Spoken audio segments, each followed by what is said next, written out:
Assalamualaikum warahmatullahi wabarakatuh. Alhamdulillah kita bisa kembali lagi pada kajian kita. Kita kembali pada pembahasan kita di channel YouTube MZT Malang Raya. Mudah-mudahan kita semuanya senantiasa dirahmati dan diberkati oleh Allah Subhanahu wa taala. Amin ya rabbal alamin. Para pemirsa dan pecinta channel YouTube MZT Malang Raya dimanapun Anda berada, pada kesempatan kali ini kita masih membahas tentang kajian-kajian hukum-hukum atau ketentuan-ketentuan ketika ada suami yang melakukan perbuatan nusyuz. Sebagaimana yang telah kita bahas pada video sebelumnya, bahwa ketika ada suami yang dia itu mulai mengganggu kepada istrinya, suami ini mulai bertindak kasar, baik secara ucapan atau perbuatan kepada istrinya. Kalau sekiranya si istri ini melaporkan kepada pihak pengadilan, si istri ini melaporkan kepada mertuanya, maka saat laporan ini telah masuk, maka hakim masih belum diperkenankan untuk memberikan hukuman, memberikan takzir kepada si suami. Menjadi timbul pertanyaan, kenapa memangnya kok masih belum boleh memberikan takzir, masih belum boleh memberikan hukuman kepada pihak suami? Nah, ini kemudian yang disampaikan dan dibahas oleh kitab Iqna, yaitu oleh beliau Syekh Al-Khatib Asy-Syarbini. Beliau dalam hal ini menyatakan, wa innama lam yu'azzirhu fil marratil ula wa in kana al-qiyasu jawazahu idza talabathu li anna isa'atal khuluqi taksuru bainaz zaujaini. Ya. Kenapa kok hakim ini masih belum boleh memberikan hukuman kepada suami ketika si istri ini masih pertama kali melaporkan kezaliman si suami? Ketika si istri ini baru pertama kali melaporkan tindakan kasar, kekerasan dari pihak suami kepada hakim. Ya, walaupun si istri ini telah meminta supaya suaminya ini dihukum, tapi tetap hakim masih belum diperbolehkan memberikan hukuman. Kenapa ini? Alasannya adalah li'anna isa'atal khuluqi taksuru bainaz zaujaini. Karena yang namanya buruk akhlak atau akhlak-akhlak yang tidak baik, perilaku-perilaku, tindakan-tindakan yang tidak baik bainaz zaujaini, di antara suami istri, itu taksur. Itu memang banyak terjadi dan lumrah terjadi. Ketika ada suami istri, lalu kemudian ada cekcok-cekcok sedikit, ada masalah-masalah sedikit, lalu kemudian dari masing-masing pasangan ini memberikan sikap, memberikan tindakan yang kurang enak. Namun tindakan kurang enak ini belum sampai pada kekerasan fisik yang sangat, ya. Ini merupakan satu hal, peristiwa-peristiwa dalam rumah tangga yang sudah lumrah terjadi. Bainaz zaujain, di antara suami istri, ini merupakan hal yang sangat lumrah sekali. Sehingga ketika terjadi seperti itu, ya, si hakim masih belum diperbolehkan untuk memberikan hukuman kepada si suami. Bahkan beliau dalam hal ini memberikan keterangan, Syekh Khatib Asy-Syarbini dalam kitab Iqna ini memberikan keterangan, wa ta'ziru 'alaiha yurisu wahsyatan bainahuma. Justru kalau ditakzir, ya, si suami ini ketika dilaporkan oleh istrinya untuk pertama kali karena si suami ini sudah berbuat kasar kepada si istri, dengan catatan kasarnya itu tidak sampai melukai kepada si istri, ya, masih laporan pertama kepada si hakim masih belum boleh memberikan takzir.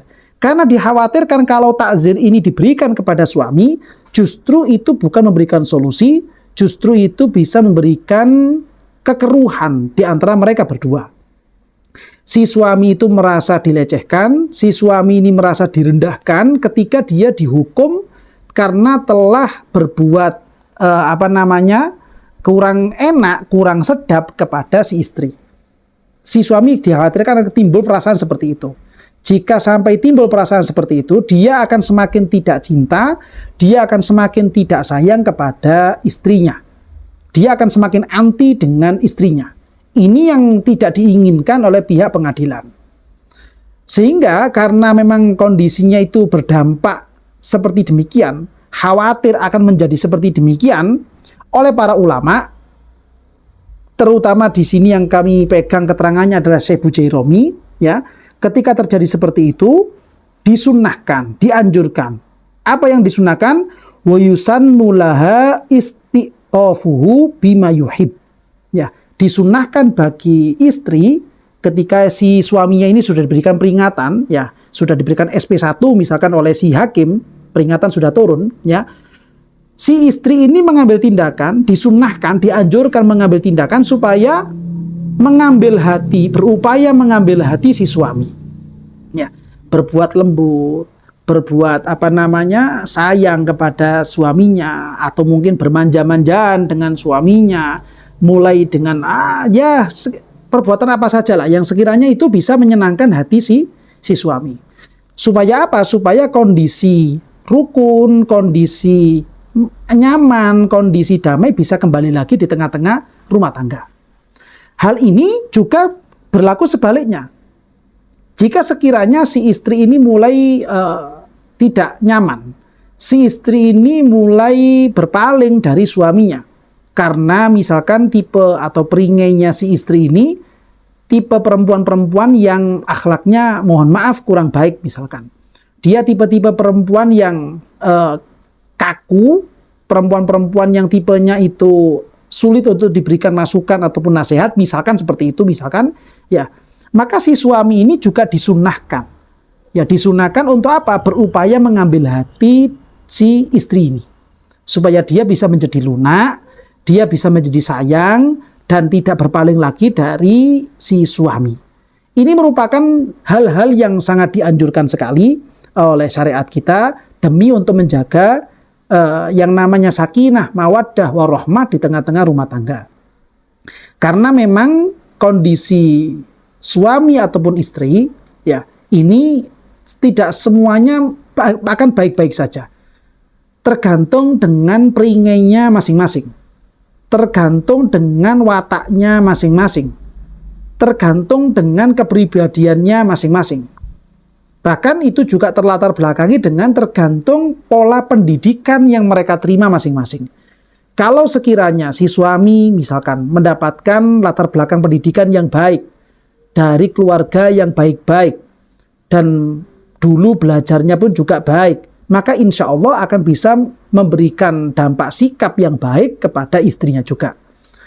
Demikian juga kepada si istri. Seandainya si istri ini hidup dalam lingkungan keluarga yang baik, mendapatkan tarbiyah, mendapatkan pendidikan dari orang tuanya dengan pendidikan-pendidikan yang baik, lalu kemudian taruhlah misalkan sekolah atau pergi ke pondok pesantren, dan di pondok pesantren ini mendapatkan pendidikan-pendidikan yang baik, maka itu akan memunculkan sikap baik pula ketika dia telah menjadi seorang istri.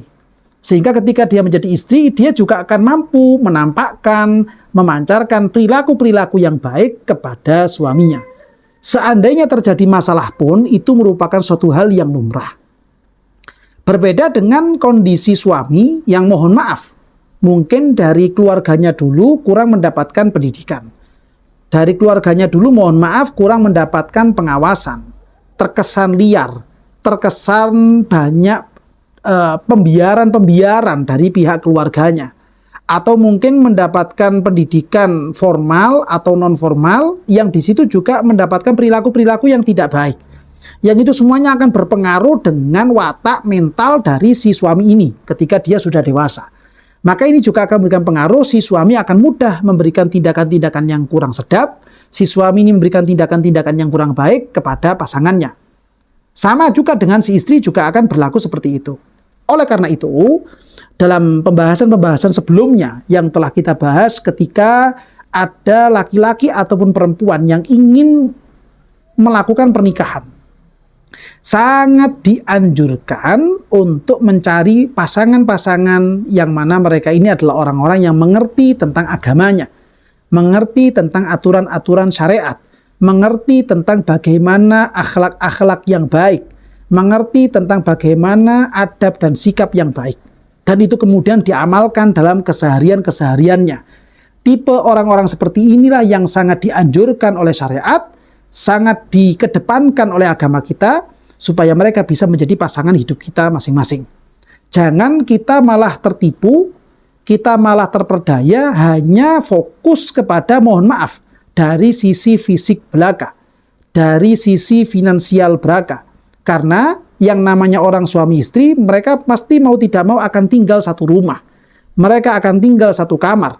Kalau misalkan tindakan-tindakan atau peringai watak dari pasangannya ini kurang baik, seberapapun kayanya pasangan kita, maka itu tidak akan bisa memberikan ketentraman dan kenyamanan dalam hati dan pikiran kita. Seandainya saja pasangan kita itu mohon maaf, secara finansial atau mungkin bahkan secara fisik itu masih bisa dikatakan tidak sempurna, tidak yang up, dia yang standar-standar saja atau bahkan di bawahnya. Namun dia memiliki peringai yang baik, memiliki watak yang baik, memiliki akhlak yang baik, memiliki agama yang baik, pengamalan agamanya juga baik. Maka ini sangat dianjurkan karena bisa mendatangkan ketentraman dalam hati kita, bisa mendatangkan ketentraman dalam pikiran kita ketika kita berumah tangga dengan orang-orang yang seperti ini. Oleh karena itu, melalui kesempatan kali ini, bagi para pemirsa, dimanapun Anda berada, baik laki-laki maupun perempuan, barangkali di antara Anda semuanya ada yang ingin melakukan pernikahan, maka sangat dianjurkan untuk mencari calon-calon pasangan yang mengerti tentang agamanya, mengerti tentang aturan-aturan syariatnya, mengamalkan ilmu-ilmunya, dan memiliki akhlak yang terpuji, akhlak yang baik, memiliki adab dan budi pekerti yang baik, berangkat dari keluarga yang juga baik-baik. Bukan dari latar belakang yang sekiranya mohon maaf itu dianggap kurang baik oleh kacamata agama syariat kita. Nah, ini penting untuk kita renungkan, penting untuk kita pikirkan sebelum kita melangkah lebih jauh lagi, karena ketika kita sudah masuk pada jenjang rumah tangga, namun kemudian pasangan kita terlanjur dengan pasangan yang seperti demikian, maka ini bisa memunculkan penyesalan atau kegaduhan-kegaduhan ketika antara suami istri yang peringainya kebetulan tidak baik ini tidak mau bertobat, tidak mau merubah dirinya untuk menjadi yang lebih baik lagi. Inilah kiranya keterangan yang bisa kita bahas pada kesempatan kali ini. Mungkin kiranya ada keterangan-keterangan yang kurang jelas atau mungkin ada pertanyaan-pertanyaan susulan, maka bisa Anda sampaikan melalui kolom komentar atau melalui nomor admin yang telah tertera pada layar YouTube Anda.